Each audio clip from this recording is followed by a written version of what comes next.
Maybe I should just keep moving it each time so it becomes like a...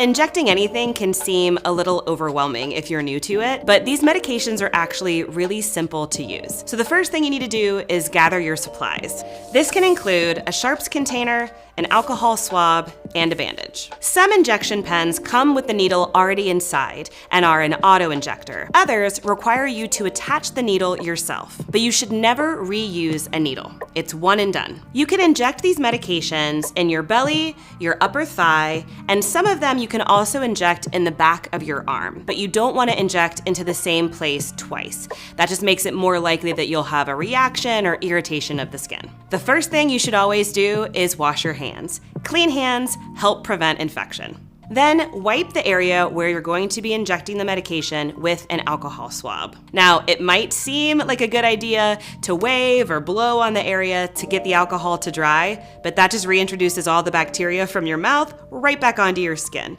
So wait for the alcohol to dry. Each injection pen is a little bit different, but once you have your needle attached and your dose dialed or your auto-injector pen ready to go, you simply press the pen at a 90-degree angle, count to 6, or wait for the pen to click to let you know the dose has been delivered, and then you can remove the needle and dispose of it in your sharps container.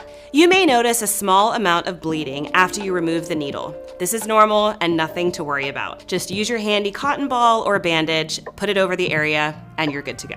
Consistency matters with these medications. If you need to change the day or time that you use these medications, talk to your pharmacist or your healthcare provider. Keep in mind that each medication is different, and your healthcare provider will train you on how to inject it properly before they send you home. There are also resources available online from the manufacturer that can walk you through the process step by step. There's nothing to be scared of.